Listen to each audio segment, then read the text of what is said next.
estimated 500,000 Italians who have left the country since the debt crisis in 2011.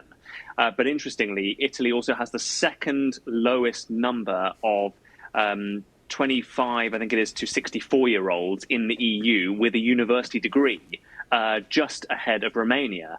So, you have talented Italians leaving the country, but also Italians not finishing their degree and not wanting to join the workforce often because the salary is so low. So there are these chronic problems. But then added to that, you have things like, for example, the massive demographic decline that the population has dropped below 59 million. It's the lowest number of births now since unification of Italy in 1861. So it's well below the numbers needed to replenish the population. So these are real problems that are chronic problems that are facing Italy. One point I just want to add, Christian, to what we're saying, which is that I think Meloni is a very interesting character because, yes, we talk about her post-fascist roots and her hard right background, but she's also kind of the only leader in the European Union that I can think of who can sit on the table and sort of have one hand towards like Emmanuel Macron, for example, and Olaf Scholz, and another hand towards Viktor Orban in Hungary because of that sort of right-wing or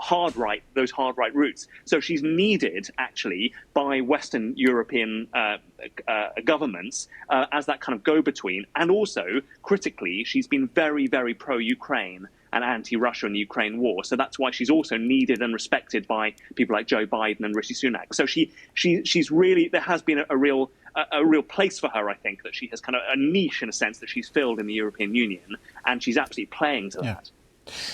Listen, it's been a really interesting discussion. We've not even got to climate change, which is such a big issue, but we're going to talk about it next week because we're off to Germany. Just enough time to say thank you to Mark, thank you to Natalie, thank you to Fabrizio for your contributions this evening. In 2021, of course, in Germany, the Green Party entered the government with the best election showing of its history. But now it seems momentum has well and truly stalled. So we'll take a look at why. That's coming up next week. Hope you'll join us for that. Good night.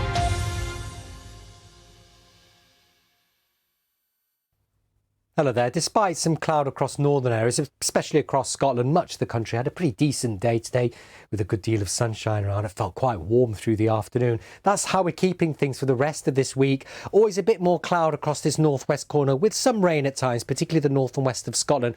By far the bulk of the dry, sunny weather will be across England and Wales. There may be the odd isolated shower here and there, but most places will stay dry. In fact, a pretty good looking week coming up all in all, thanks to high pressure, which has been building in, killing off the showers, pushing away the weather fronts. It's left a legacy of cloud, though, and that's what we're going to see again across parts of the north of the UK, and also some sea fog, some mist and murk here and there across the North Sea coast in towards the Irish Sea as well, but generally dry for most with a few clear spells.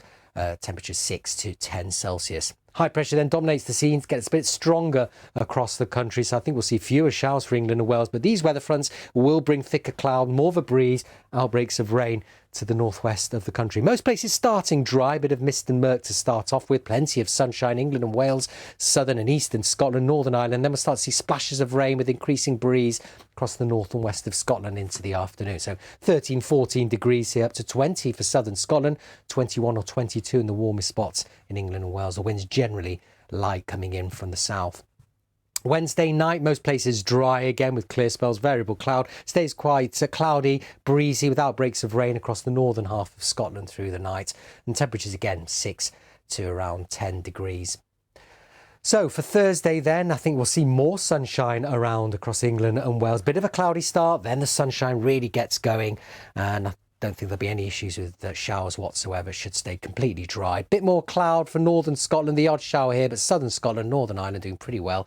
Temperatures 19 or 20 degrees here, 22 or 23 the warmest spots across England and Wales. High pressure continues to bring fine weather on Friday and into the weekend as well, but it starts to retreat towards the continent and allows low pressure to take over initially from the west as we head through the latter part of Sunday.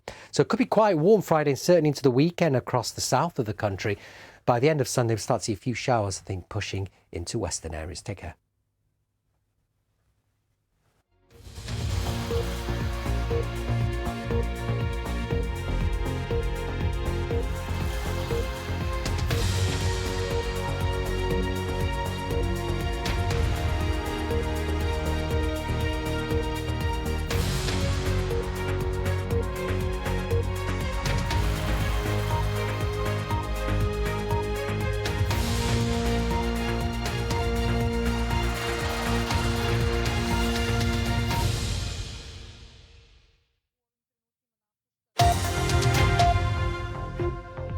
I'm Christian Fraiser. You're watching The Context on BBC News.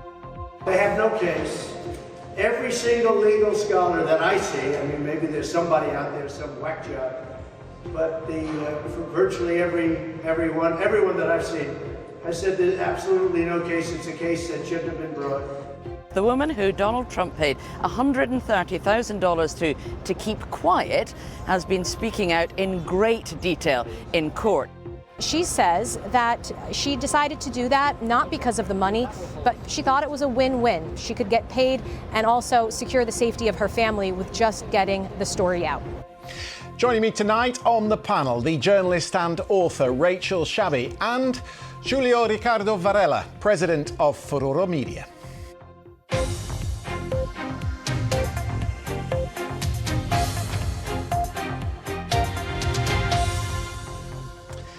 We'll get to our panel very shortly. First, let me bring you the latest BBC News. Stormy Daniels, the adult film star at the centre of Donald Trump's criminal trial in New York, is giving testimony about their alleged sexual encounter in 2006. The prosecution argue that since she was paid right before the 2016 election, that constituted a campaign finance crime. Donald Trump says there's no case.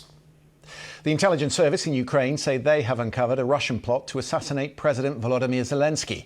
Two colonels from the government's protection units suspected of passing on secret information to the Russian FSB have been arrested. The White House says it is still hopeful Israel and Hamas can close the remaining gaps on a ceasefire agreement the Palestinians have accepted but Israel has rejected. The talks have begun again in Cairo while the fighting in Gaza continues. The Israelis have cut off the main crossing point in Rafah. Now, rescuers in South Africa have made contact with some of the construction workers trapped under the rubble of a collapsed building. 5 people have died and dozens are missing. The building itself was a 5-storey apartment building with the floors collapsed on top of each other.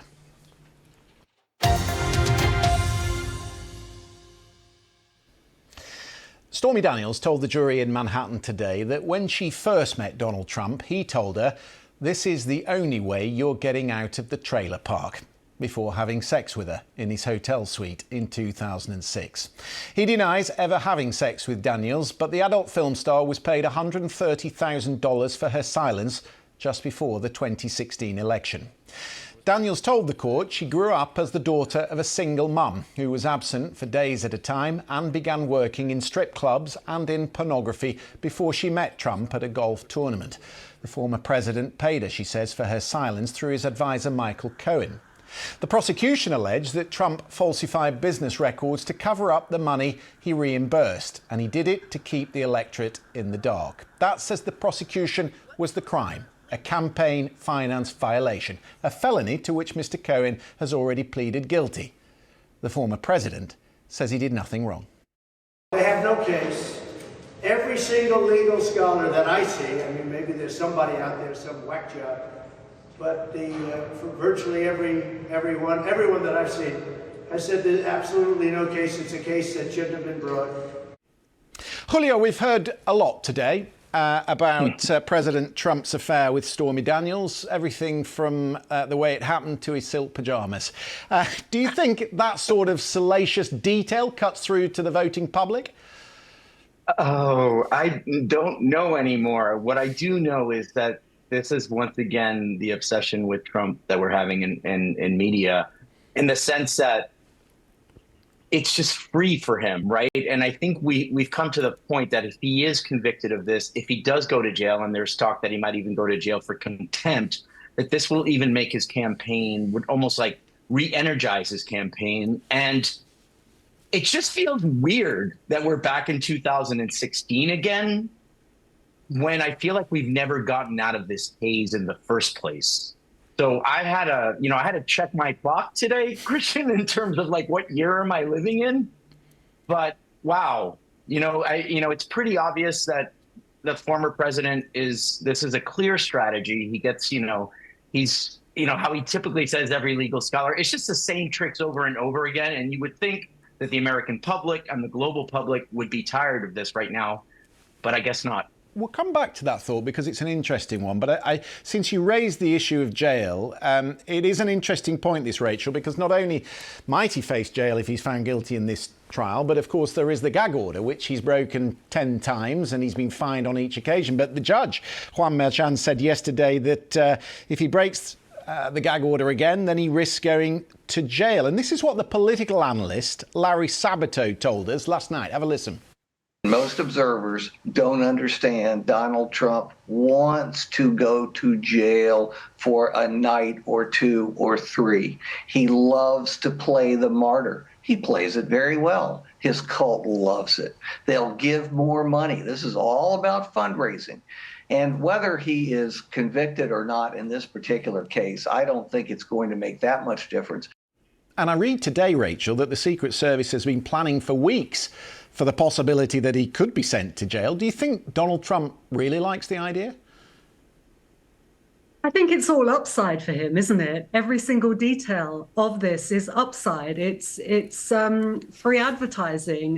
He would love to be, the potential Republican nominee campaigning from prison. I see that the New York City mayor has already said, well, if he's going to jail, we've got a place for him at Rikers Island, the notorious city jail there. And it does seem like, obviously Trump isn't going to be dissuaded by a $1,000 fine on breaching that gag order, which he's now done, I believe, 9 times.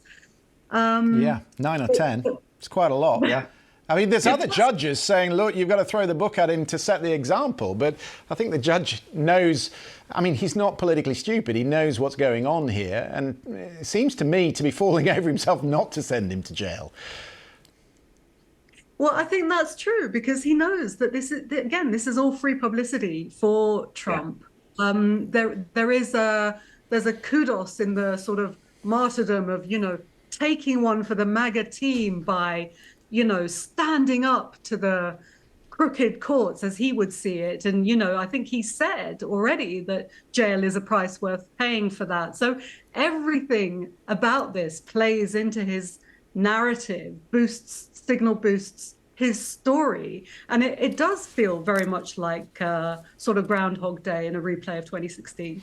Shall we explore what that looks like? Let's imagine that Judge Merchan does, in fact, send him to jail for a night. How on earth would that be managed? We can speak to the former Corrections Commissioner for New York City, Martin Horm. He's now a Professor of Criminal Justice at the John Jay College. You're very welcome to the programme. Well, explain it to us. Where would he go? How would it work? Well, a lot depends on what the judge does.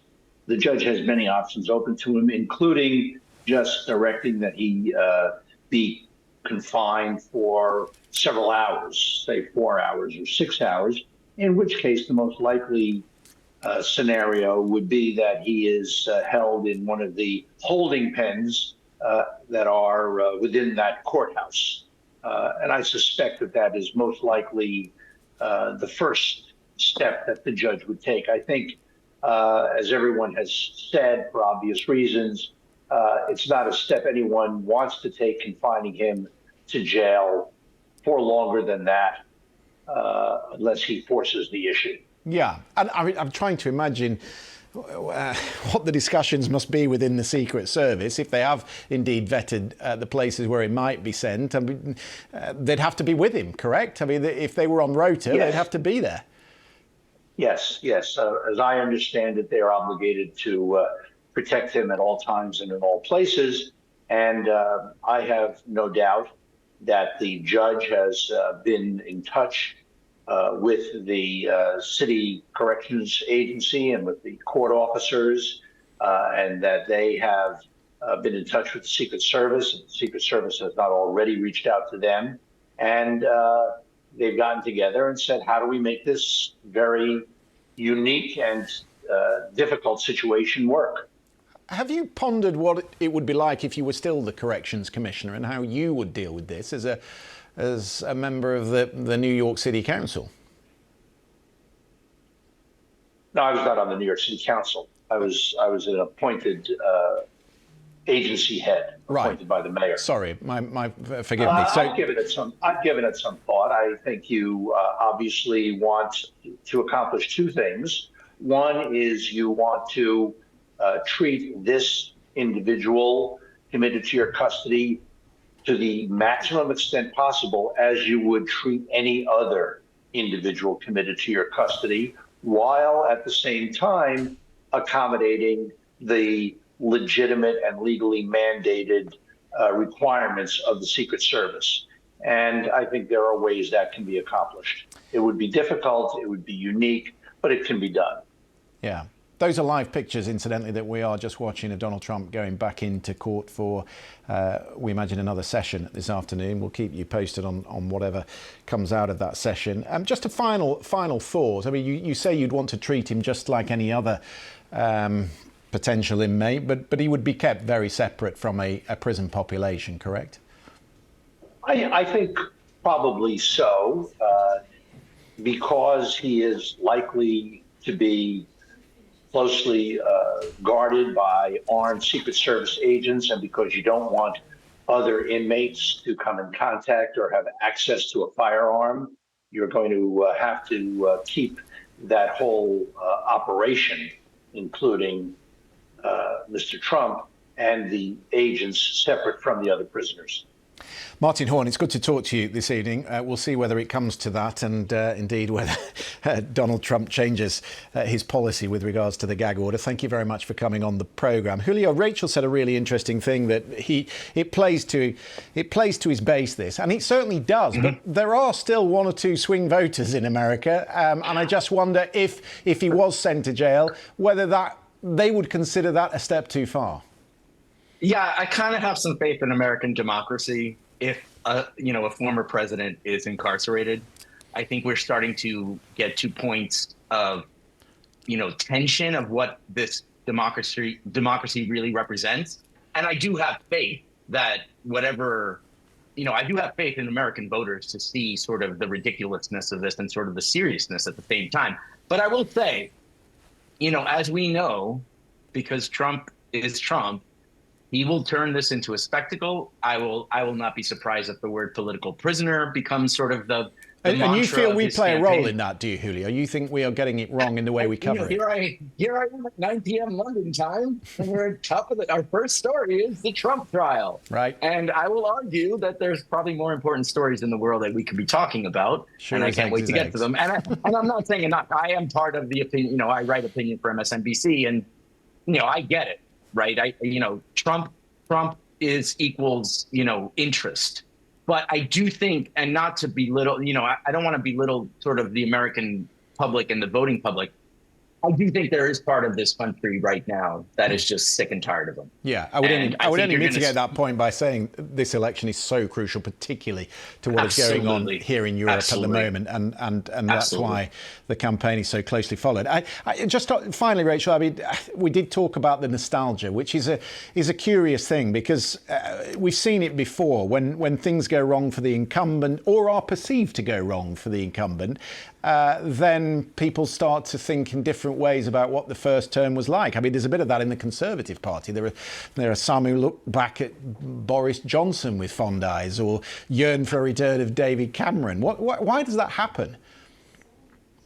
Well, I think partly just globally, things are getting more and more chaotic. There's like a series of crises collapsing one upon the other: climate emergency, energy crises, Ukraine, Gaza, all kinds of things that make people think, weren't things better a few years ago? But I also think, when it comes to something like the US, and you're right, we should be watching this election very closely. It's crucial. It's a critical one. And I suspect that the biggest foe in that mix is probably apathy, and that's the trouble. That's the risk with an incumbent, isn't it? People look at Joe Biden and think, well, a bit of a disappointment. Obviously, lots of fury around the way he's handled Israel and Gaza. But I guess that the greatest enemy, I suppose, of democracy is that apathy. Is when people decide to disengage. We'll leave that there. We're going to go shortly to a break. Just to bring you one line of breaking news that I'm just seeing here. Heathrow Airport aware that the Border Force is currently experiencing a nationwide issue. We all know what that means when there are problems at the gates. there are delays, and so we're keeping our eye on that. I don't have much more information at the moment, but I'll try and get you some reaction to that through the course of the hour. Around the world and across the UK, this is BBC News. For our UK viewers still with us, let me just bring you up to date with some of the stories here today. There have been reports of long delays at airports in the UK due to this outage affecting passport e-gates at the border. A spokesperson for Heathrow Airport said they were aware of an issue with UK border systems. Manchester Airport also confirmed that they had been affected. John Swinney will become Scotland's 7th First Minister after being nominated by Parliament. The SNP leader succeeds Hamza Yousaf, who resigned from office earlier today. His appointment will be rubber-stamped by the King before he is officially sworn in at the Court of Session on Wednesday. And it has been revealed that Prince Harry will not meet the King during his visit to the UK this week. A spokesman for the Duke of Sussex said a meeting between father and son was not possible because of the King's busy schedule. Harry is in London to celebrate the 10th anniversary of the Invictus Games, which of course he set up to help rehabilitate the wounded or sick service personnel.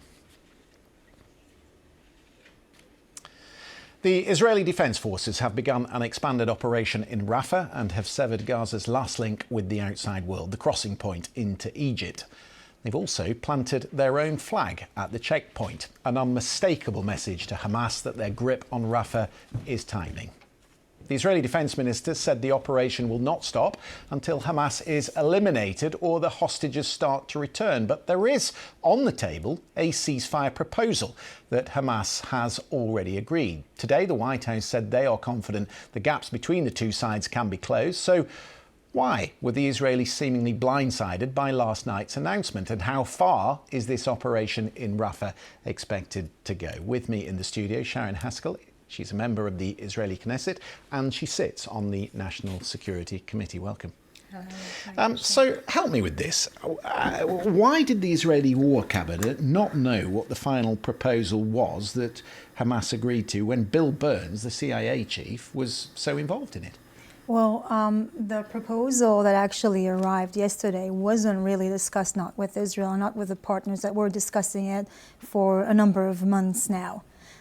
This is a proposal that was brought, I believe, just through Hamas. And this is the kind of proposal that we cannot accept. Well, hang on. Bill Burns was in Cairo the last weekend. Israel was invited to attend and didn't send. So was it the Israeli War Cabinet's mistake that they weren't across the detail at the critical juncture? Look, for the last 4 months, we've been trying to negotiate with Hamas. There's been to be honest, a quiet ceasefire. There wasn't a real operation and wasn't a real war in Gaza. And that was in the attempt to do the most important thing that we want, and it is to bring back our family members. What's on the table now is not necessarily going to bring back all of them. Not the babies, not all of our sisters and brothers and grandparents and fathers, and that's our main goal. And in the lack of knowing that they are going to be home, this is not necessarily something that we can agree. I mean, we are looking through this proposal at the moment, but this is something that wasn't discussed before. There were many proposals, very far-reaching. Hamas has refused all of them. But the proposal that is now on the table cannot guarantee the return of all of them. And the fact that they are demanding a complete end to the operation is something that, is very difficult for the Israeli public to accept. The national security spokesman at the White House, John Kirby, said he thinks the gaps can be closed. These hostages have been underground for 200 days without adequate water and food and without medical care. Aren't they the priority? Absolutely. We put them as a priority. But then a lot of people say the objective to eliminate Hamas is not compatible with the desire to bring home the hostages. That's what the families say. Look, the fact is that the deal that is now on the table will not guarantee all of the hostages back home. On the contrary. And we know that. Hamas doesn't want and did not actually approve the return of all of them. So what? Should we just accept 20 of them or 30 of them? What with the rest 100 of them? 20 or 30. I think the White House is saying 20 or 30 is better than nothing. If we know that we will never see again another 100, then we understand that we need to do anything in our capability to bring back all of them, which means that we have to enter Rafah. We have to reach the Philadelphia crossing to eliminate Hamas's military threat. The only way that the last deal was set put on the table is because of military pressure. Because we've pressured Hamas, they put that deal on the table. The fact that there is a ceasefire for the last 4 months, that's what brought the negotiation to an end where there isn't a deal.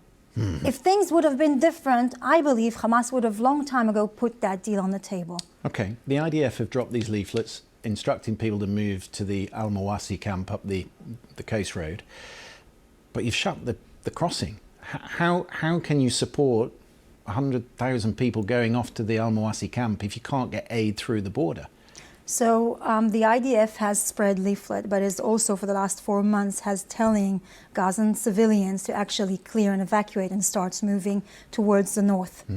There is clear passage and they can start moving up. Yeah, I appreciate that, but the IDF is also making specific phone calls to areas that we actually target where we know there's Hamas points that we are about to attack, and it's actually calling on phone call the entire area in order to evacuate. Well, whether people trust in that passage remains to be seen, quite honestly. But the point UNRWA have said to us tonight is that they're running low on fuel, and if these people go to Al-Mawasi, their operation will stop in 3 or 4 days because there isn't sufficient fuel for them to run a humanitarian operation. Look, Christian, I have to be honest with you. The fact is that UNRWA is incapable and is not able, doesn't have the logistic to actually look after the humanitarian aid that is necessary for Palestinians and Gazan citizens. But whose fault's that?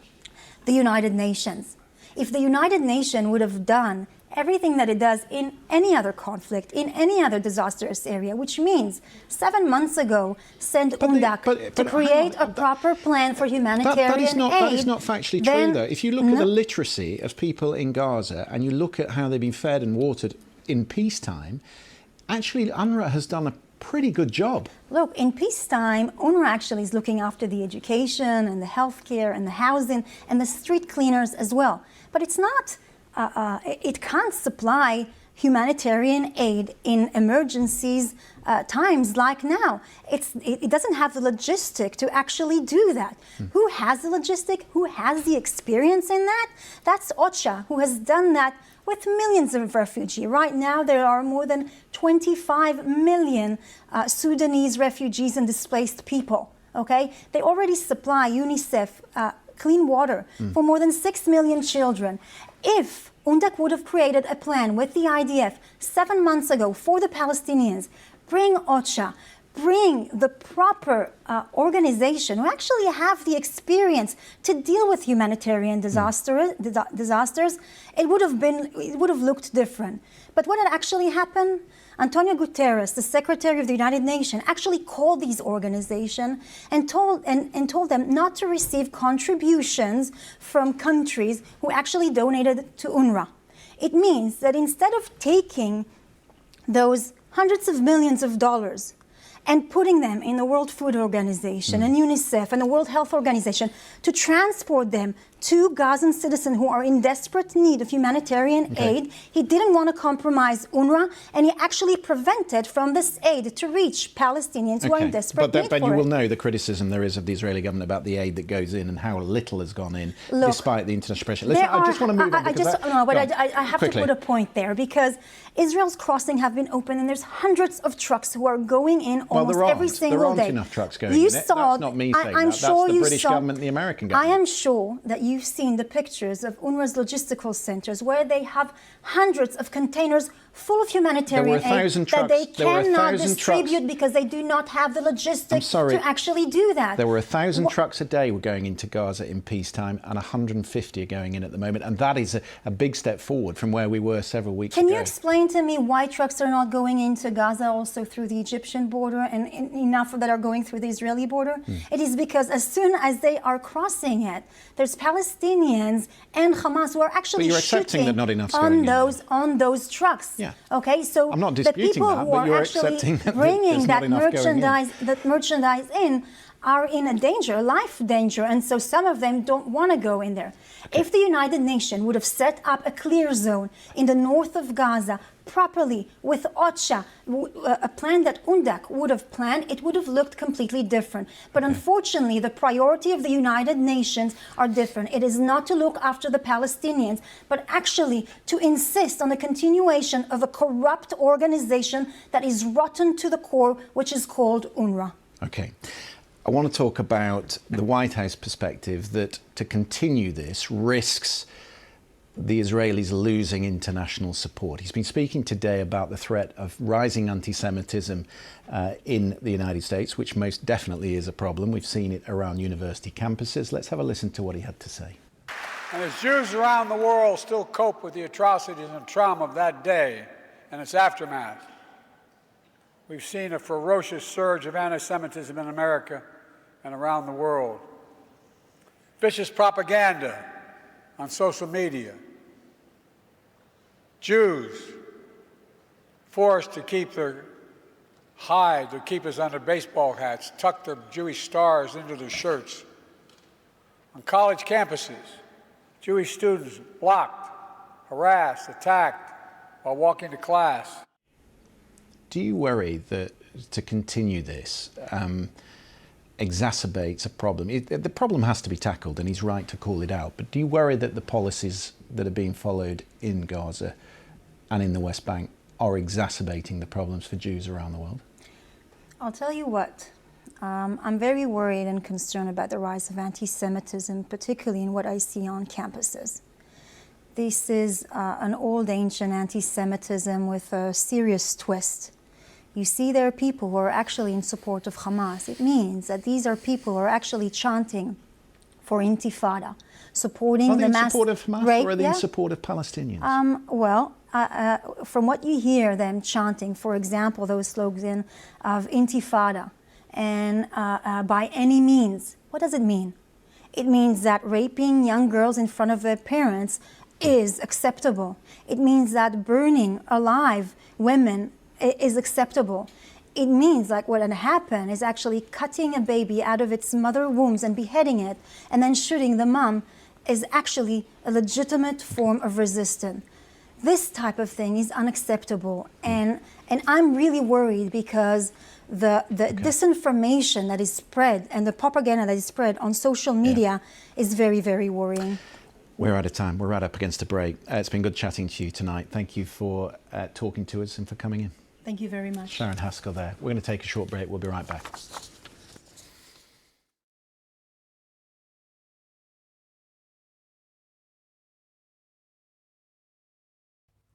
Hello there. Despite some cloud across northern areas, especially across Scotland, much of the country had a pretty decent day today with a good deal of sunshine around. It felt quite warm through the afternoon. That's how we're keeping things for the rest of this week. Always a bit more cloud across this northwest corner with some rain at times, particularly the north and west of Scotland. By far the bulk of the dry, sunny weather will be across England and Wales. There may be the odd isolated shower here and there, but most places will stay dry. In fact, a pretty good looking week coming up all in all. Thanks to high pressure, which has been building in, killing off the showers, pushing away the weather fronts. It's left a legacy of cloud, though, and that's what we're going to see again across parts of the north of the UK, and also some sea fog, some mist and murk here and there across the North Sea coast in towards the Irish Sea as well, but generally dry for most with a few clear spells, temperatures 6 to 10 Celsius. High pressure then dominates the scenes, gets a bit stronger across the country, so I think we'll see fewer showers for England and Wales, but these weather fronts will bring thicker cloud, more of a breeze, outbreaks of rain to the northwest of the country. Most places starting dry, bit of mist and murk to start off with, plenty of sunshine, England and Wales, southern and eastern Scotland, Northern Ireland, then we'll start to see splashes of rain with increasing breeze across the north and west of Scotland into the afternoon. So 13, 14 degrees here, up to 20 for southern Scotland, 21 or 22 in the warmest spots in England and Wales. The winds generally light coming in from the south. Wednesday night, most places dry again with clear spells, variable cloud. Stays quite cloudy, breezy with outbreaks of rain across the northern half of Scotland through the night. And temperatures again 6 to around 10 degrees. So for Thursday then, I think we'll see more sunshine around across England and Wales. Bit of a cloudy start, then the sunshine really gets going. And don't think there'll be any issues with showers whatsoever. Should stay completely dry. Bit more cloud for northern Scotland, the odd shower here, but southern Scotland, Northern Ireland doing pretty well. Temperatures 19 or 20 degrees here, 22 or 23 the warmest spots across England and Wales. High pressure continues to bring fine weather on Friday and into the weekend as well, but it starts to retreat towards the continent and allows low pressure to take over initially from the west as we head through the latter part of Sunday. So it could be quite warm Friday and certainly into the weekend across the south of the country. By the end of Sunday, we'll start to see a few showers, I think, pushing into western areas. Take care.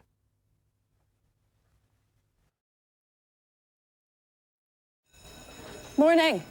Come and have a seat. Now, of course, I'm not going to go easy on you. There are some really big questions we've got to try and get answers to this morning. But I'll be fair, and we just want to hear what you've got to say. So, shall we get on with it? We're rolling. Here we go. Join me to hear from the biggest names inside and outside politics. Sunday with Laura Koonsberg. Sundays at 9 on BBC One and iPlayer. What does it take to become a top opera star like tenor Jonas Kaufmann, Welsh bass baritone Sabryn Terfel, and Greek-American soprano Maria Callas? I'm on a mission to find out how opera is trying to attract new audiences and reinvent itself. I think music has the power to change the world. Take me to the opera. Watch on BBC iPlayer.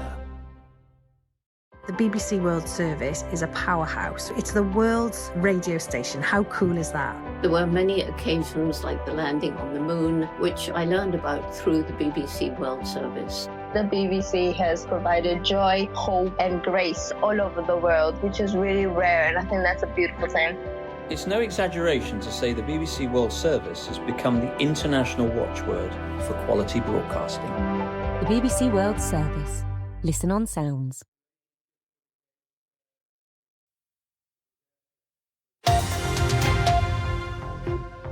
Hello, I'm Christian Fraiser. You're watching The Context on BBC News. Long delays at airports in the UK tonight due to an outage affecting passport e-gates at the border.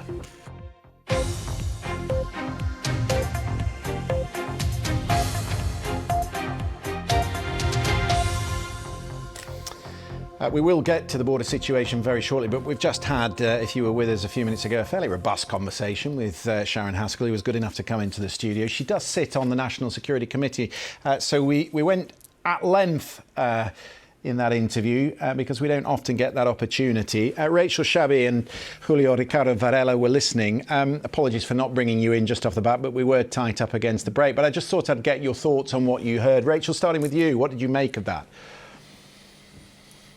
I think it's absolutely outrageous for an Israeli minister, a member of the Knesset, to create, massacre, catastrophe, and humanitarian disaster in Gaza, and then have the audacity to blame the UN for not dealing with it, when clearly UN agencies have been screaming and pleading and imploring for months now, along with other aid agencies, for Israel to, one, open the borders to facilitate the transport of aid, including essential food, clean water, medical supplies.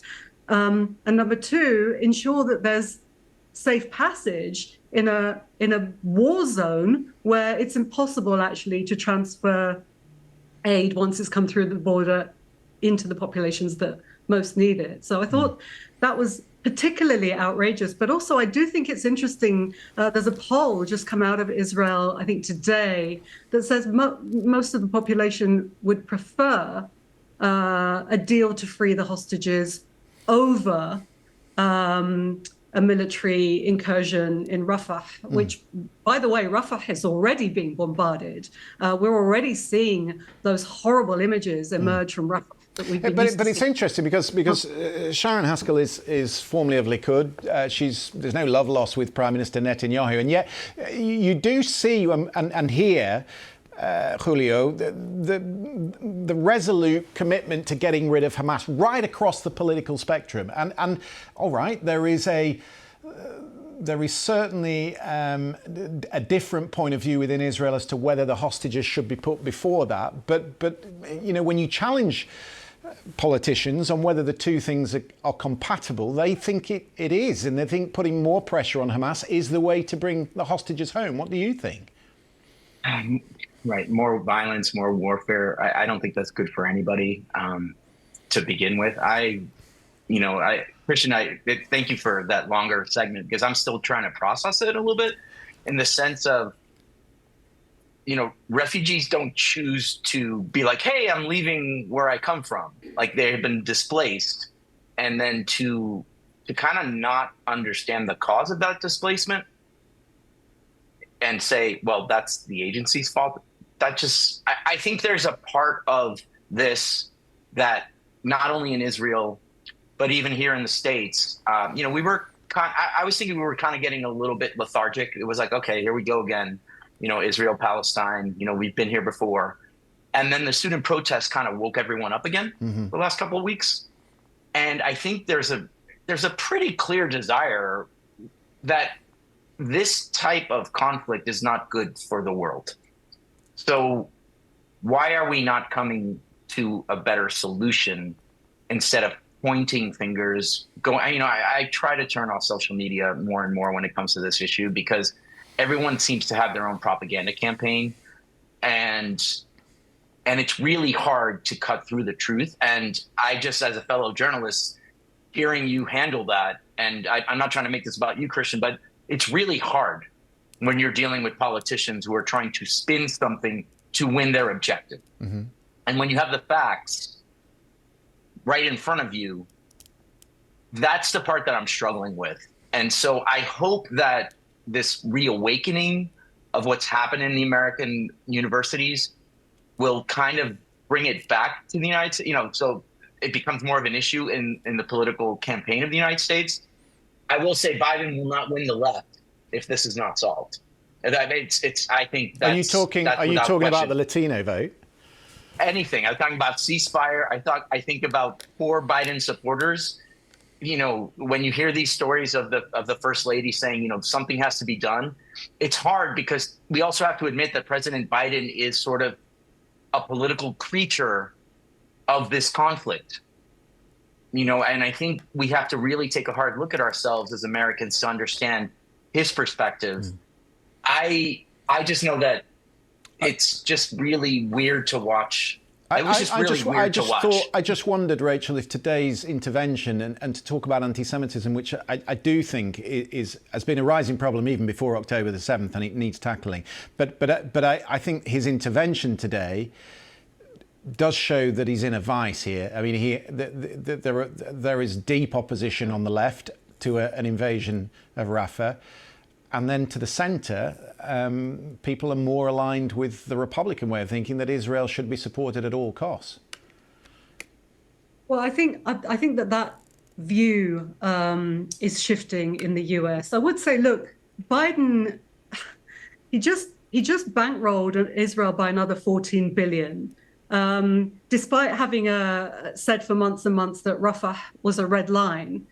It doesn't compute, does it? It doesn't follow that you should say Rafah's a red line and then bankroll 14 million. So something is wrong with that picture. And I think more and more people can see that whatever Biden says about, oh, this is really tricky and I'm trying to talk to Netanyahu, but he's not listening. We all know, we all look at him and go, okay, but you're the president of the most powerful country in the world that is the #1 financial and diplomatic backer of Israel. You could stop this if you wanted to.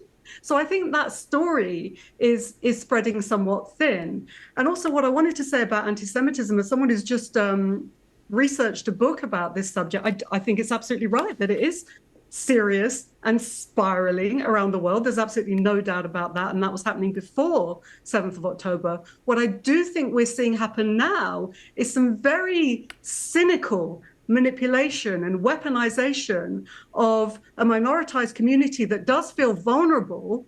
And that is happening by right-wing politicians who have found themselves a wedge issue in anti-Semitism with which to cudgel the left in a manner that it's been meaning to, bash woke mobs for quite some time and has been doing for quite some years, and has found a new weapon in anti-Semitism with which to do that. And that kind of cynical misuse of anti-Semitism certainly does no one any favours when it comes to tackling this racism. Lots of people have thoughts on that. Do send your thoughts in. We're going to have to leave it there. We could talk about it plenty more, of course, and we will do on subsequent programmes. Now, let's just focus quickly on what's happening at UK airports, because there are long delays tonight due to an outage affecting passport e-gates at the border. A spokesperson for Heathrow Airport said they were aware of an issue with the UK border systems across the country. In a statement, Heathrow Airport said our teams are supporting Border Force with their contingency plans to help resolve the problem as quickly as possible and are on hand to provide passenger welfare. Manchester Airport, Gatwick Airport also confirmed they have been affected. So let's bring in Jo McManus.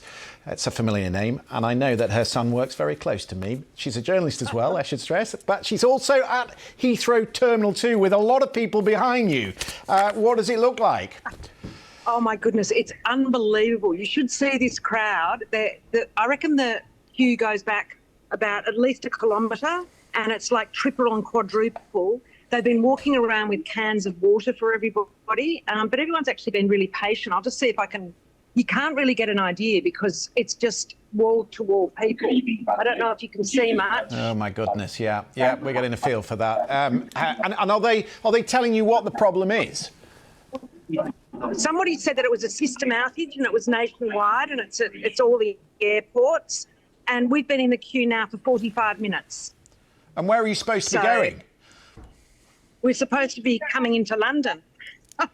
We're on our way in. Right, so you're on your way in, so you can't get through passport control. 22 hours.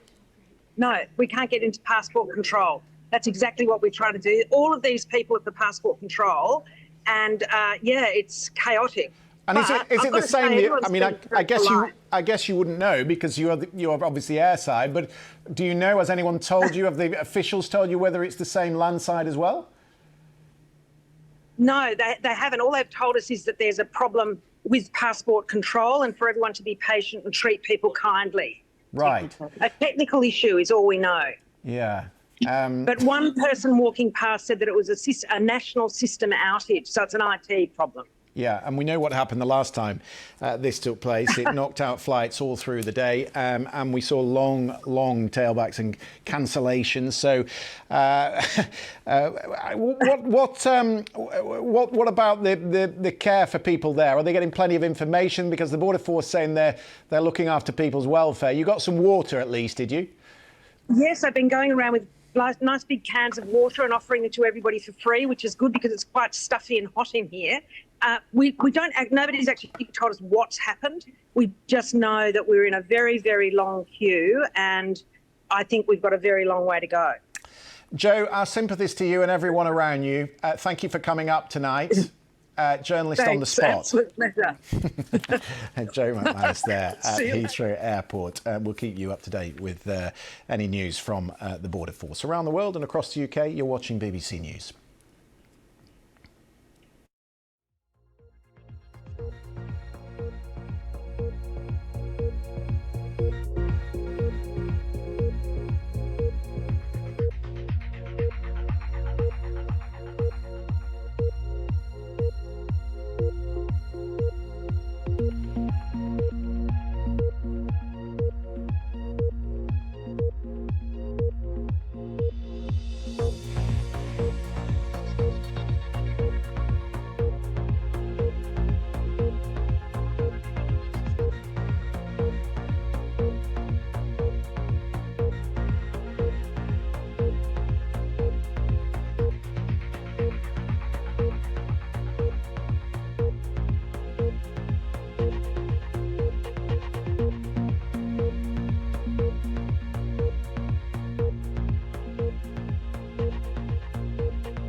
Now, I'm going to lighten the mood a little because we've had some heavy issues to deal with tonight.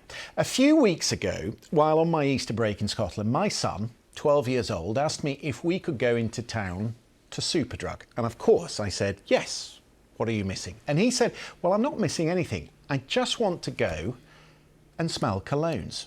which I thought was a wind-up, but apparently not. And so off we went to Superdrug in Oban in Scotland, where in fact we had to wait because there in line at the cologne counter were lots of other little boys who were also there to buy colognes, and many of them not much older than my son. So what is going on? Well, I have since discovered that this is a thing. Driven by social media, I suspect, but certainly for the perfume industry, a new and much younger clientele. Here's the kind of thing that they're watching online. How to apply a fragrance. You do 5 sprays. 1, 2, 3, 4, 5. You do 1 behind each ear. 1, 2. Then on the collar, not on the skin, because the skin makes you red spots after you shave. Because, as you know, this perfume contains more alcohol than a Jack Daniel's whiskey. He doesn't even shave. 5 sprays. No wonder he smells like he does when he comes home. With me in the studio, perfumer Roger Dove. Welcome. Hello. Did I say that right? Yes, you did. I did. Great. So where's this come from? I think it's an extension of social media's impact on our industry. There's an enormous network of people, men generally, who create these whole online communities where they buy scent, do unboxings, chat about it, discuss it. I think they maybe find it's a much easier environment for them than going into a shop. I think lots of men don't maybe like going into perfume shops. And I think that's trickled down into this very, very young group. They are mainly boys, young men, 11 to 15, 16. I've noticed it over about the last 6 months, and I'm shocked by it in the most pleasant of all ways. Because it's a big new profit line, is it, for you? Well, I don't know. I'm sure in the end... Your brand is particularly exclusive, maybe beyond the 12. No, they come. It really shocks me when I go into one of our outlets in Harrods. There are just streams of these young men coming in. And I asked the team, I said, what on earth's happened? It's TikTok. Without any maybe, it's TikTok. And I think it's great. I think it's great that it allows young people to talk about something that reflects who they are, their personality, and it's just a very normal thing. Yeah. Can I just say, you smell wonderful. Thank you. It'd be dreadful if I didn't. Well, it would really, as a perfumer. I mean, look, Laurie might be watching, so maybe you could give him some advice, and all the little boys out there, what they should be wearing, because, well, he certainly puts too much on. There's a sort of miasma that follows him around. I mean, goodness knows what's going on in the classroom. I mean, if all these boys are spraying, it might smell like duty-free in his classroom. I don't know. But what should they be doing? I think when they go, don't wear any scent, so go with nothing on.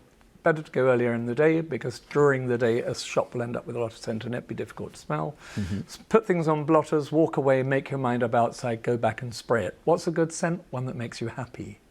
And nothing more than that. If it makes somebody feel really good about themselves, then it's good scent. Oh, well, and it does make him happy, because he is prepared to spend his limited spending money on this, which is a choice. It's a consumer choice. The other day I happened to be in the store, which I'm not very often, and a young man was there with, he was 15 years old, I learned. It was 2 months after his 15th birthday. He'd saved whatever money he got. He was Swiss.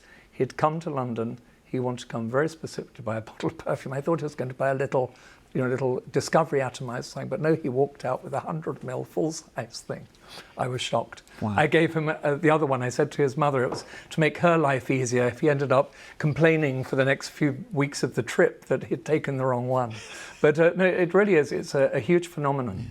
And I think that it's a shame. I hope that our industry in one way embraces these youngsters coming in. I really do, because I think there can be sometimes a thing of people being not pushed away, but not looked after as they might be. Let me quickly bring in our panel who are listening. Did you know, Julio, this was a thing? Did you know that young people were buying cologne and Yeah. You did?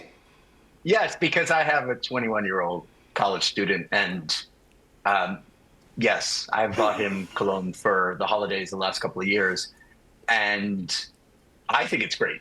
I think it's good, because I think it's been, and Roger might have a view on this, but I think it's been a really stuffy industry. That, you know, the big couture houses have made it a stuffy industry, and now it's being opened up to a much younger generation. Yeah, I love the fact that my son smells, like he cares about how he appears. You know, he looks better than me sometimes. I'm like, wow. So I'll give him that, and I actually think it's great. I think it's important. for young boys in particularly to express themselves in any way. And if they want to like smell nice, although I do agree that, you know, if your son's walking around smelling like a duty-free shop, it might be something I want to like. But Rachel, it's not just young men, Rachel, because I mean you've got young women now wearing night creams and all sorts of things. Cosmetics is a young person's game. Yeah, honestly, I still can't get past the 5 sprays. It just seems an incredible amount. One on the back of the collar. I'm sure that's OTT, right? Yeah, absolutely. Yeah. I do think it's lovely that young men are embracing these things, not just perfume, you're right, but also, you know, male grooming and makeup and nail care. I think it's great. How many sprays, Roger? How many would be good? Whatever makes you feel good. And I think scent is like that. I think nobody should ever dictate to somebody else what you should or shouldn't do. Picking up on a comment you made, which was to do with very, very large companies, the great thing about social media is very small independent companies, the word spreads. So it opens the opportunity also for creators. Brilliant. We're out of time. Roger, thank you for coming in. Thank you also to my panel tonight, Rachel and Julio. Lovely to have your company. We will be back same time tomorrow. Hope you'll join us for that. Good night.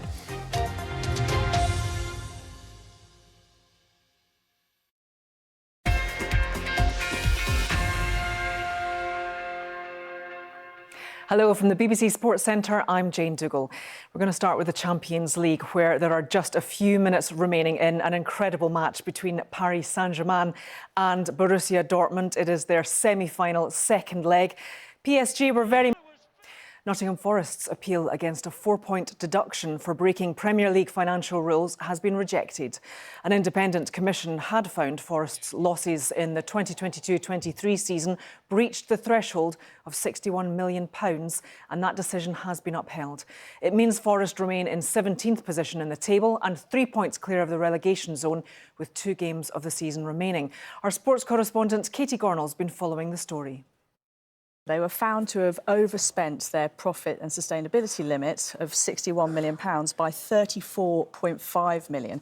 Now, usually Premier League clubs are allowed to lose £105 million over a rolling 3-year period, but because Nottingham Forest spent 2 of those years in the Championship, their limit was reduced accordingly. Now, they could have been handed a 6-point penalty at the time, but the Premier League gave them a less severe punishment because they took into account their early plea and cooperation. Still, though, Forest were not happy with that punishment. They said at the time that the spending restrictions on promoted clubs, they said, undermined the league's integrity and competitiveness. Now, today we find out that their appeal has been dismissed, the 4-point penalty stands, and although they haven't commented, I think they and Everton, who we know have also been subject to points deductions this season under PSR, will be feeling probably hard done by, because these rules have proved so controversial and they are set to be replaced by new regulations in the 25-26 season. There have been 5 goals in the second leg of the League One playoff semi-final between Bolton and Barnsley, both fighting it out to get to their final at Wembley. Barnsley lead 3-2 on the night, but Bolton lead 5-4 on aggregate. Just a few minutes remaining in that match too. Sam Cosgrove scored first for Barnsley to put the visitors ahead. Bolton came back to take it to 2-1, but then Barnsley equalised and Cosgrove scored again to put his side 3-2 up. As it stands, though, it would still be Bolton going to Wembley. It would be a first playoff final for Bolton for 23 years. The League Two playoffs and also qualification for the Scottish Premiership and Championship are all taking place now as well. You can follow those scores on the BBC Sport website. Britain's Geraint Thomas is in second place overall after stage 4 of the Giro d'Italia. It was a bad day, though, for Binyam Girmay, who finished third yesterday, but the Eritrean is out of the race after crashing twice in just a few minutes. Italy's Jonathan Milan was first over the line, with Thomas tucked inside the peloton. He's 46 seconds behind race leader Tadej Pogačar of Slovenia. To cricket now, and Jos Buttler's Rajasthan Royals slumped to their second successive defeat in this year's IPL, losing to the Delhi Capitals by 20 runs. Delhi started impressively, with their opponents quickly sharing a stand of 60. 50 of those were scored by Jake Fraser-McGurk, and they ended up with an impressive 221 for 8. Butler made 19 before he was dismissed, and Rajasthan were always going to struggle with the run rate. They finally ended on 201 for 8. They're still second, though, and well placed to make the top four and the qualifiers. Now, Barry Hearn, the president of Matchroom Sport and the former chairman of World Snooker Tour, has said Sheffield City Council will move heaven and earth to keep the World Snooker Championship in the city. The Crucible, which only holds 980 spectators, has hosted snooker's biggest event every year since 1977, with Kyron Wilson becoming the latest champion. He beat Jack Jones in last night's final. However, the Crucible's contract expires in 2027, and moving away from the iconic venue would be popular with some of the players who have criticised conditions at the theatre. It is full-time at the Parc des Princes, and it is Borussia Dortmund who have beaten PSG. They will be through to the final at Wembley, which is on the 1st of June. And it is full-time as well between Bolton and Barnsley in the League One playoffs, and it is Bolton who will be through to the final at Wembley as well. That's all the sport for now.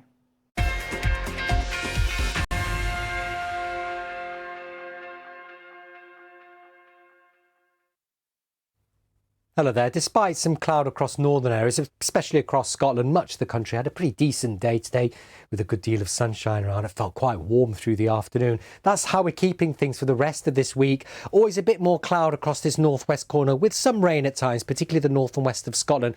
By far the bulk of the dry, sunny weather will be across England and Wales. There may be the odd isolated shower here and there, but most places will stay dry. In fact, a pretty good looking week coming up all in all, thanks to high pressure, which has been building in, killing off the showers, pushing away the weather fronts. It's left a legacy of cloud, though, and that's what we're going to see again across parts of the north of the UK, and also some sea fog, some mist and murk here and there across the North Sea coast in towards the Irish Sea as well, but generally dry for most with a few clear spells, temperatures 6 to 10 Celsius. High pressure then dominates the scene, gets a bit stronger across the country, so I think we'll see fewer showers for England and Wales, but these weather fronts will bring thicker cloud, more of a breeze, outbreaks of rain to the northwest of the country. Most places starting dry, a bit of mist and murk to start off with, plenty of sunshine, England and Wales, southern and eastern Scotland, Northern Ireland, then we'll start to see splashes of rain with increasing breeze across the north and west of Scotland into the afternoon. So 13, 14 degrees here, up to 20 for southern Scotland, 21 or 22 in the warmest spots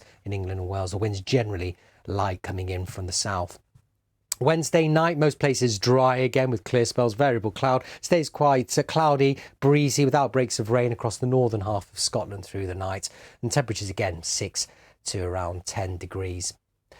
So for Thursday then, I think we'll see more sunshine around across England and Wales. Bit of a cloudy start, then the sunshine really gets going, and I don't think there'll be any issues with showers whatsoever. Should stay completely dry. Bit more cloud for northern Scotland, the odd shower here, but southern Scotland, Northern Ireland doing pretty well.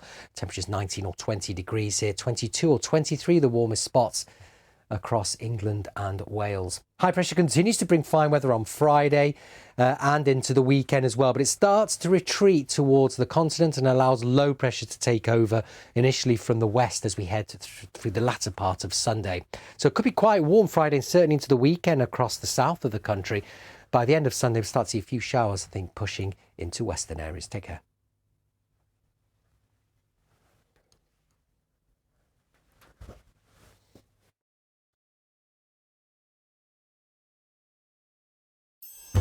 Ready for a lively debate? Sometimes our panellists agree, and sometimes they don't.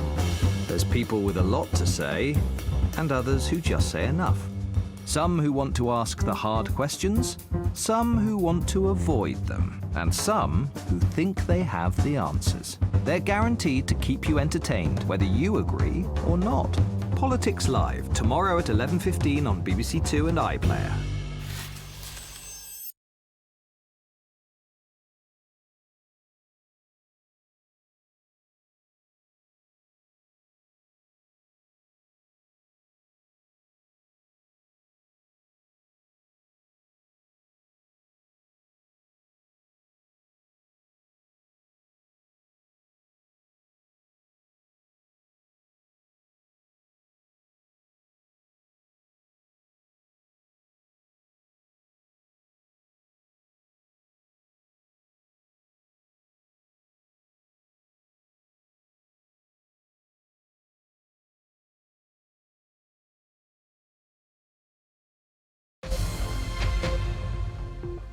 I'm Sumi Somaskanda in Washington, and this is BBC World News America.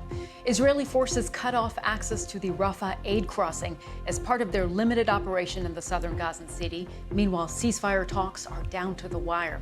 Heated exchanges in Donald Trump's criminal trial as adult film star Stormy Daniels takes a stand. And Ukraine says it has foiled a Russian plot to assassinate President Volodymyr Zelensky.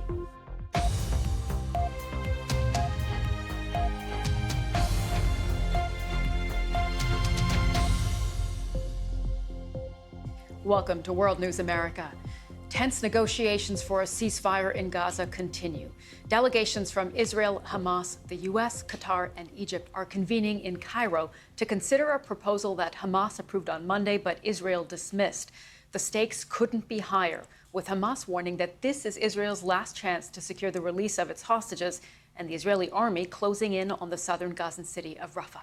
On Monday night, troops seized the Gaza side of the Rafah border crossing, effectively cutting off humanitarian deliveries to the territory. It comes days after Israel closed the other nearby aid crossing of Kerem Shalom, although the White House now says that is expected to reopen as early as Wednesday. Israel says its limited operation in Rafah will continue until Hamas forces in the area are destroyed or the group hands over the first of its remaining hostages. Israeli Prime Minister Benjamin Netanyahu says he is holding firm on his country's position in hostage negotiations. The entrance to Rafah serves two main war goals: the return of our hostages and the elimination of Hamas. As the War Cabinet unanimously decided, the Hamas proposal is very far from Israel's necessary requirements. Israel will not allow Hamas to restore its evil rule in the Gaza Strip. Israel will not allow it to restore its military capabilities to continue striving for our destruction. Israel cannot accept a proposal that endangers the security of our citizens and the future of our country. And for more on the latest developments, the BBC's Paul Adams reports from Jerusalem. A deal may now be tantalizingly close, but in Rafah, Israel's military pressure is relentless. Today, severing Gaza's last link with the outside world, the crossing point into Egypt. And raising their flag, sending an unmistakable message to Hamas. The noose is tightening. The sounds of approaching war echo among the displaced. Hundreds of thousands of Palestinians living in the sand against the Egyptian border or next to the sea. I don't know where to stay, Ahmed says. People are fleeing from Rafah and I have my children with me.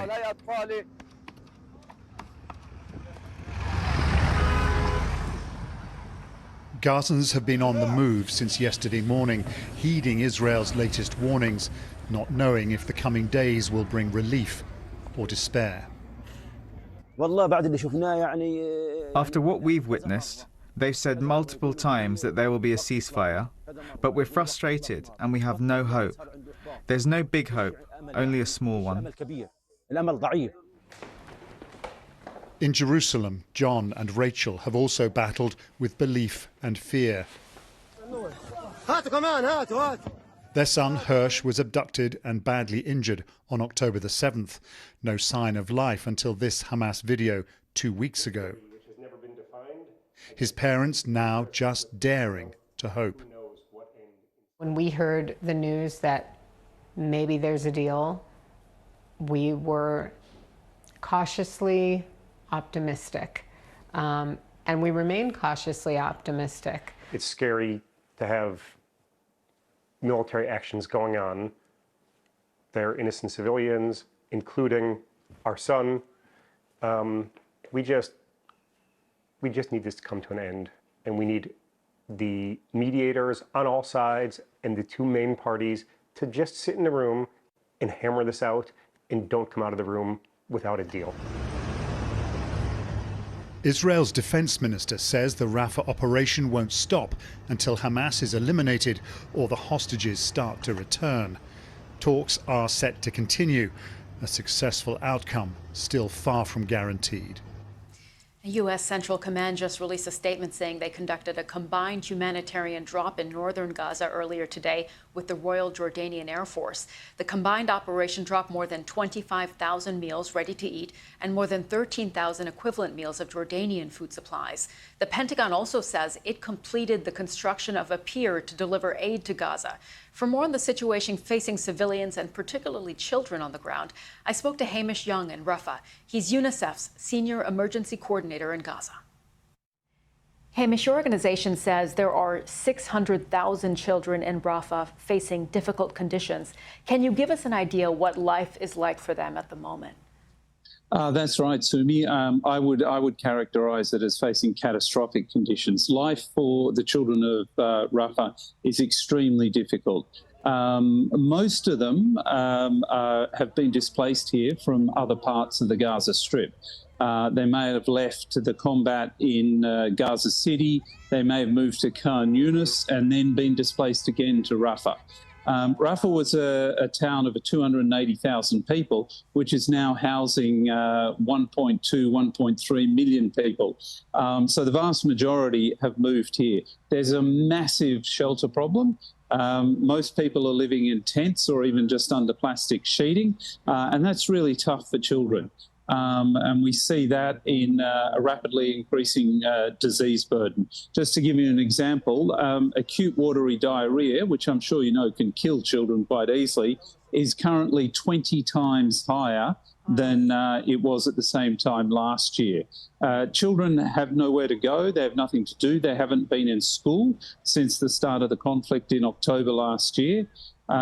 So they're largely outdoors on the streets, and in the fields. And I'm wondering, Hamish, you know, the children that your organization, who you have spoken to, what do they say to you about their concerns and their needs? So first and foremost, not just every child you speak to, every single person I speak to, and there are a lot of people I speak to every day, they all say we need peace. That's the beginning and the end of it. So what we need is a ceasefire here. We need a comprehensive, long-lasting ceasefire. Everyone's very clear about that. Going beyond that, what kids say is they want to go back to school. They want a structured life. They don't use that sort of terminology, but they certainly say they want to go back to school and they want some order to their life.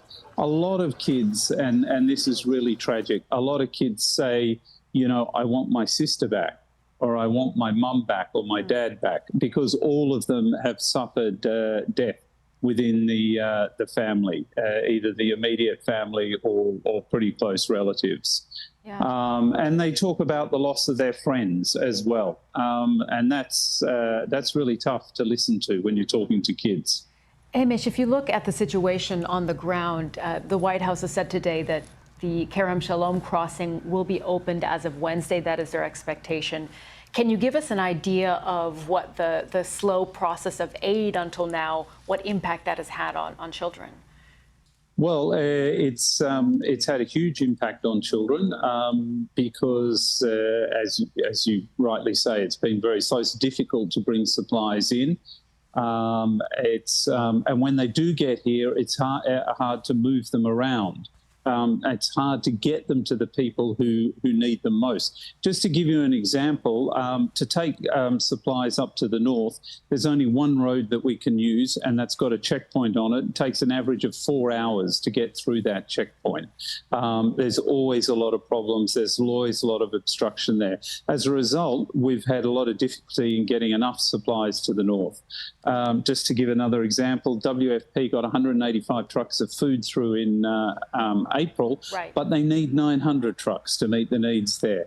And that has a direct impact. Child malnutrition in the north is running over 15%, which is the threshold for an emergency. In the south, where we have better access, not ideal, but better, it's around 5 or 6%. So that really shows you starkly the impact that it has when it's difficult to move supplies around. And Hamish, one more question. Israel, as we know, has been distributing flyers to civilians with these plans to move them from Rafah as they might commence with a ground operation, as we're expecting.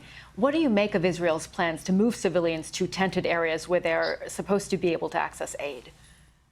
There's nowhere safe in anywhere in Gaza. There's nowhere for anyone to go, especially children. They've already been moved many, many times.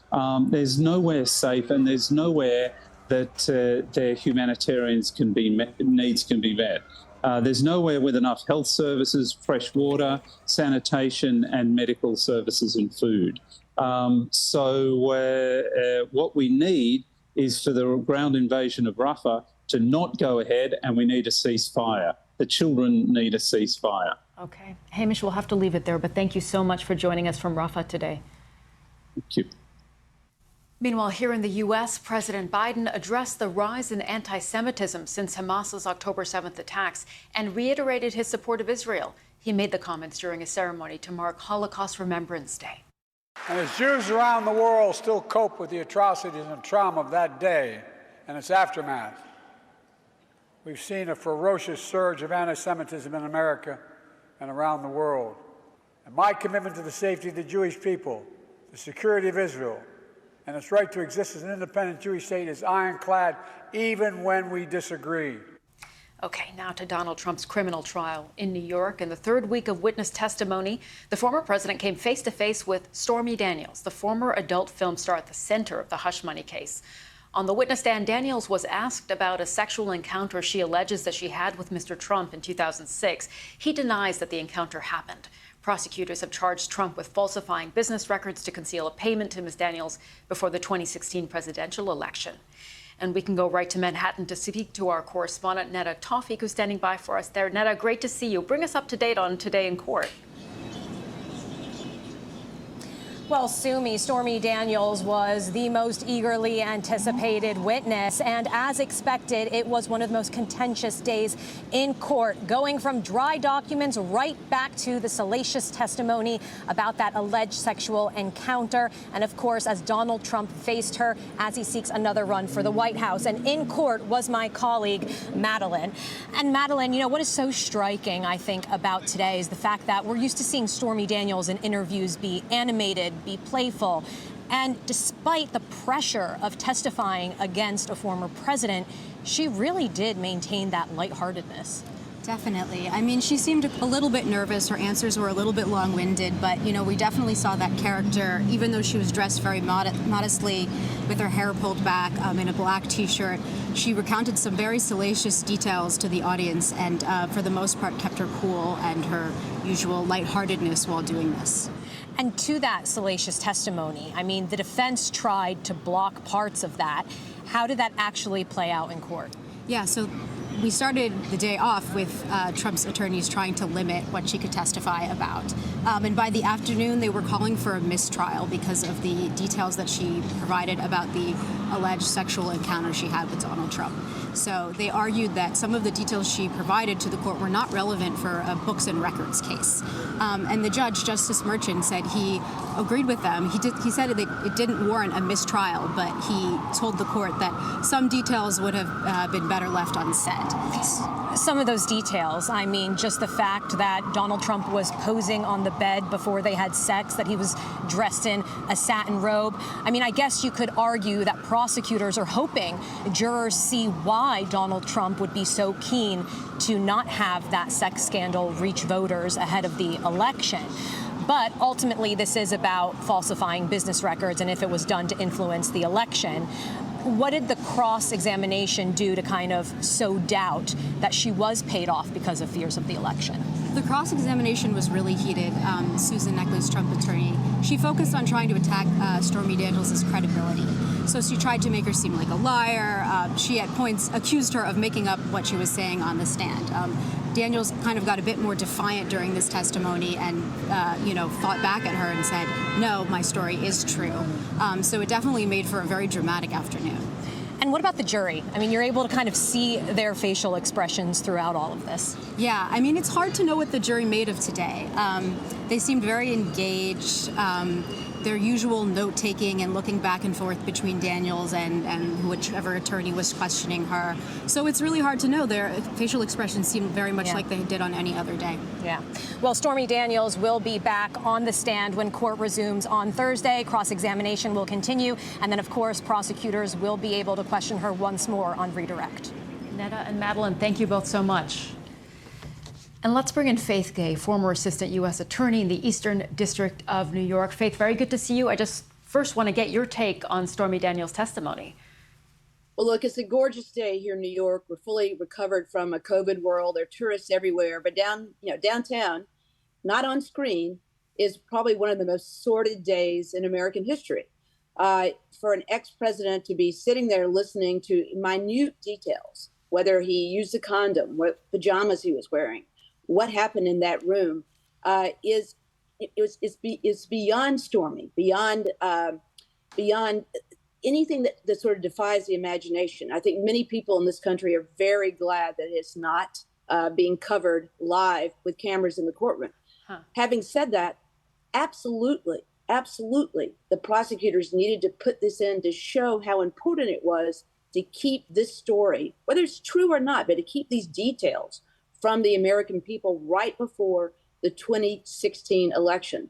Okay. On the other hand, the defense appeared to make real inroads today in terms of Ms. Daniels changing her story over time, her great desire to see Trump hurt.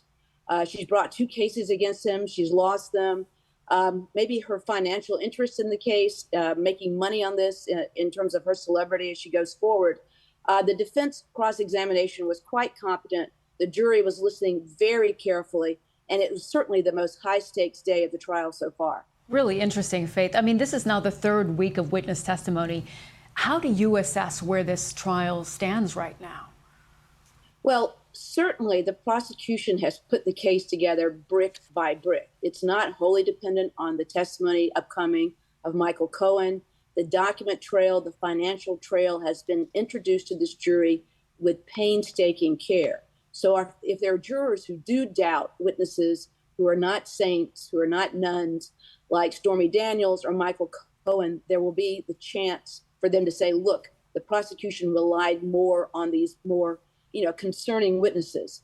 I think that it's very much the jurors seem alert. They're taking notes. They were watching the testimony today, as anyone would have been, carefully, almost like a tennis match. I think it's way too early to tell how this trial is going to turn out. And Faith, just another question on something we also saw today. Judge Aileen Cannon in the classified documents case. This was expected, but she confirmed that she's indefinitely postponing this. What do you make of that? Well, I think for the moment it heightens the importance of the New York case, for sure. I don't think this was a surprise ruling by Judge Cannon. She's been headed that way for some time. So I think it's a little bit off the stage left, but it increases the importance here. And of course, it increases the importance of Justice Marchand's decision today not to declare a mistrial based on the salacious details that came out about former President Trump. So President Trump's team is left to make him a victim, to sort of suggest it's incredibly undignified for an ex-president to be dragged through this and to go through more examination of the many different versions of Stormy Daniels' story over the years. All right, certainly a lot more to come in this trial. Faith, thank you so much. Thank you. Developing story now in the UK. There are reports of long delays at airports due to an outage affecting passport e-gates at the border. In a statement, Heathrow Airport said, quote, "Our teams are supporting Border Force with their contingency plans to help resolve the problem as quickly as possible and are on hand to provide passenger welfare." Manchester Airport and Gatwick Airport also confirmed that they had been affected. Now, the Ukrainian Security Service says it broke up a Russian plot to assassinate President Volodymyr Zelensky. The plan allegedly involved 2 colonels within the Ukrainian State Guard, and Ukraine says they were part of a network of Russian agents belonging to the Russian State Security Service, the FSB. James Waterhouse has more from Kyiv. Assassination plots against President Zelensky are common, and they have been since the full-scale invasion when Russian paratroopers attempted to land in Kyiv and take him out. But this is an alleged plan which really does stand out. You have the country's intelligence service claiming to have held 2 serving colonels in the country's security service, which is responsible for keeping institutions as well as senior officials safe.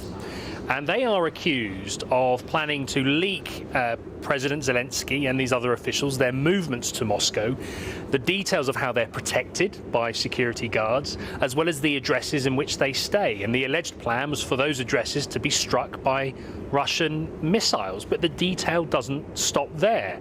These colonels reportedly took weapons from the Ukrainian regions where they were serving, which included drones, mines, explosives. They allegedly took them to Kyiv to carry out this attack. The U.S. announced dozens of charges against a Russian national on Tuesday, thought to be the mastermind of the world's largest criminal ransomware group. The U.S. State Department is offering $10 million for information leading to the arrest of Lockbit developer 31-year-old Dmitry Koroshev. The Justice Department says the malicious ransomware group targeted thousands of victims and stole more than $100 million. Meanwhile, the American soldier detained in Russia over the weekend has now been identified as Staff Sergeant Gordon Black. The U.S. Army said he was not there on military business. Russia says he was arrested on suspicion of theft and could face up to 5 years in prison. And separately, Russia also detained another American, a private citizen, on charges of, quote, petty hooliganism. Vladimir Putin was inaugurated Tuesday for his 5th term in office. The Russian president won more than 87% of the vote in the March election, though he faced no serious challenges. Our Russia editor Steve Rosenberg attended the inauguration ceremony. In Russia, times change. Vladimir Vladimirovich Putin. But the leader stays the same.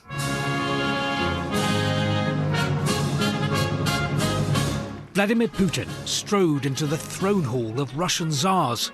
The gold, the grandeur of the Grand Kremlin Palace matched the image he's cultivating of a modern-day Russian emperor. Vladimir Putin could have walked this with his eyes shut.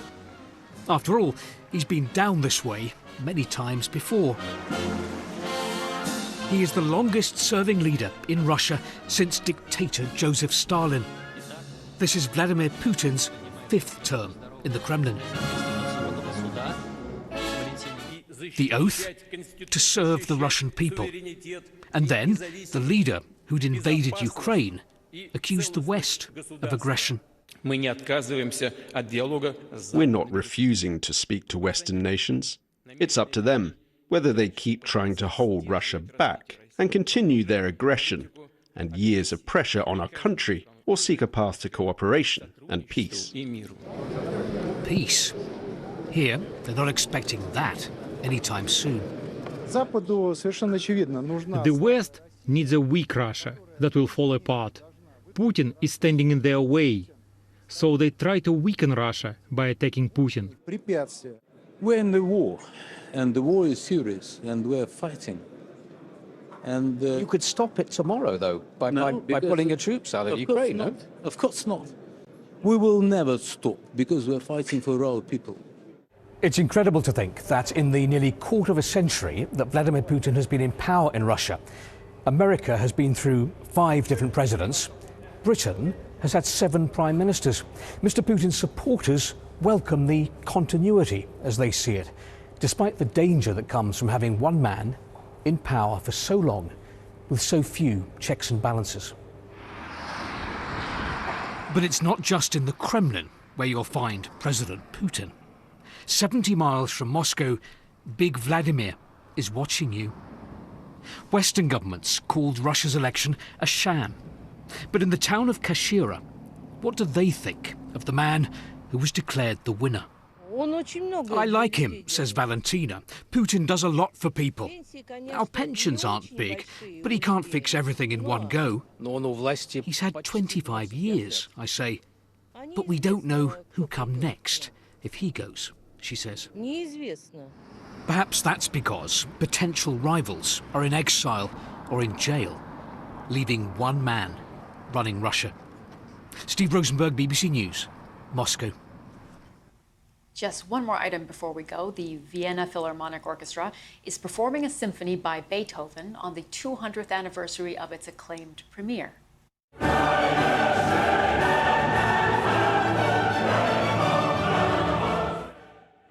You may well be familiar with. It's widely regarded as one of the great masterpieces of Western classical music. Beethoven's Ninth Symphony, which culminates with that famous chorale Ode to Joy that you just heard, was first performed in 1824 in Vienna, where the German composer lived and worked for most of his life.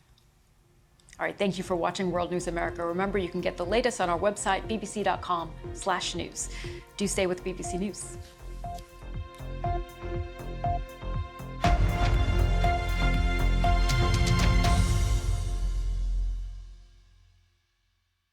Hello there. For some of us, the bank holiday weekend was rather soggy. Some lucky ones did get to see some drier and sunnier weather, but conditions have slowly improved. On Tuesday, high pressure has built and brought a lot of dry weather around. Glorious weather watcher photo here from Bolton with the rhododendron flowers in full bloom at this time of year. But it's looking pretty good for the rest of this week, thanks to high pressure. It's going to be mostly settled. There should be increasing amounts of sunshine, and as a result, it's going to feel warmer. Temperatures reaching close to the mid-20s Celsius, particularly across England and Wales. Wednesday, high pressure is the dominant force, but we do have these weather fronts affecting the far northwest corner of the UK. I think most places starting dry, quite a bit of cloud around. The sunshine will break through and become sunny across England and Wales, southern eastern Scotland, parts of Northern Ireland, but it'll turn breezier, cloudier and eventually wetter for the northwest of Scotland as we move through the day. Now the breeze as well, quite a feature across the Hebrides into the Northern Isles as well. Lighter winds elsewhere. So in that sunshine, it's going to feel quite warm. The temperatures reaching 21 or 22 degrees in the warmest spots, but even up to 20 degrees there for Edinburgh, 18 or 19 for Belfast.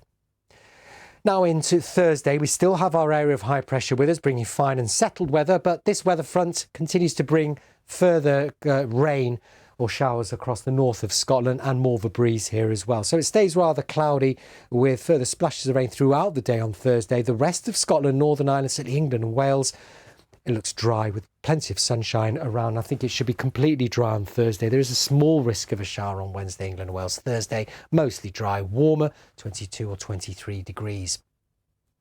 Friday, another fine looking day thanks to high pressure. We lose that weather front as well from northern Scotland, so I think conditions will improve here. Southerly winds begin to pick up. There's still a chance of the odd shower across the north of Scotland, but many places will be dry. In fact, much of the country will see good sunny spells around.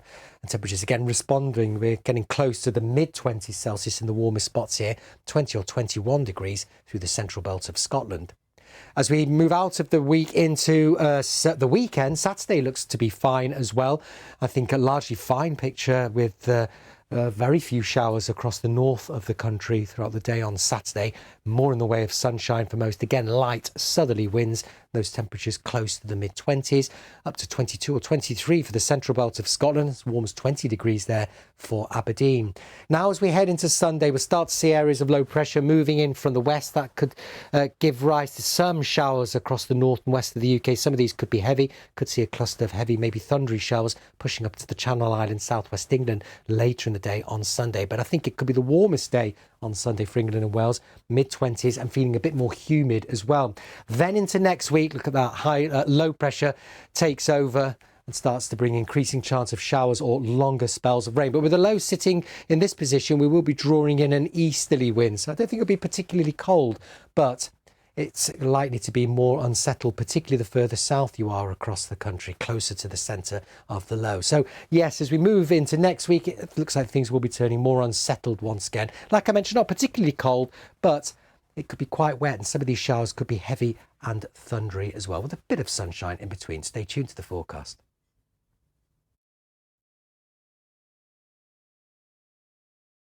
The climate of southern Europe is changing. It's becoming more and more like North Africa. These are the lives people live here. It's so cold, but he said it's going to get colder still. This flood must have been so powerful to have delivered this much material right here in one go. This was the town of Bethania. These were people's homes, but look at it now. This is the moment they've all been waiting for. The pride, the excitement, and the affection is palpable. We're having to stay under the trees here because Russian drones are constantly patrolling it. So the wildfire risk, despite the devastation in Lahaina, is far from over. Thousands of people continue to stream across the vast border between Sudan and South Sudan. And as you can see, there's riot police everywhere around. This is not the face of France that Emmanuel Macron wants you to see. This is as close as we can get to Gaza itself, about 5 kilometers in that direction. There is a lot of military activity, jets overhead. These are the ambulances with the first workers that have come out. 17 days they have spent inside that tunnel. Now they are finally out.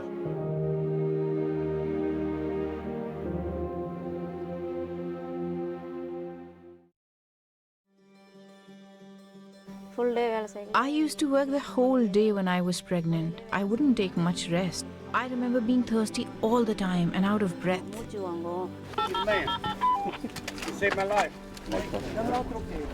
Acabamos de llegar al lugar donde va a comenzar la búsqueda del migrante desaparecido.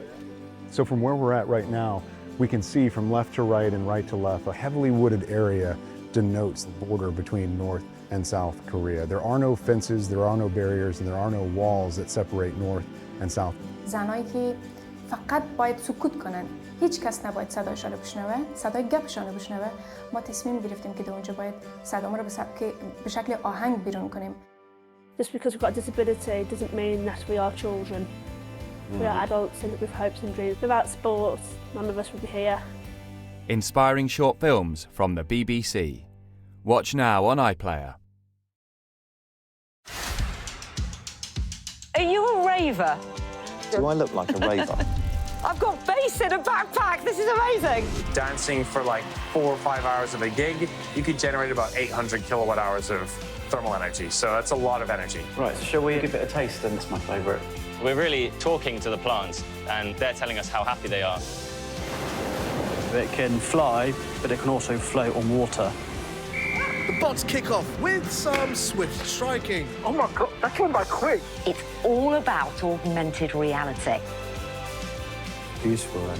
It's useful. I scroll through the options with my finger here. Solar system, let's give that one a go. Totally and utterly immersed in another world there. We've got to consider all of these things if we're going to avoid an apocalyptic fate. But also excited.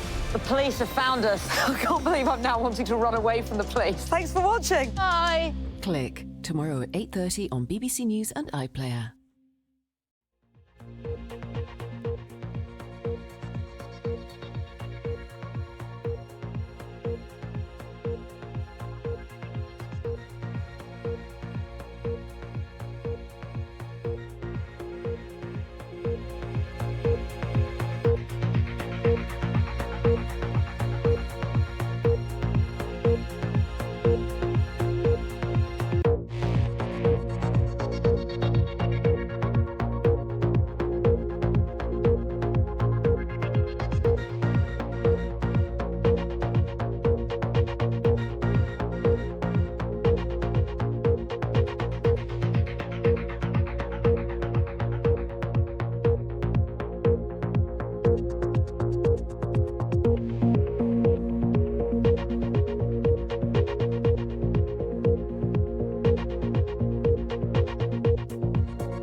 Diplomacy or force in Gaza, Israeli troops enter Rafah. So where does that leave a ceasefire agreement, the future of Palestinians who evacuated to Rafah, and the fate of the Israeli hostages?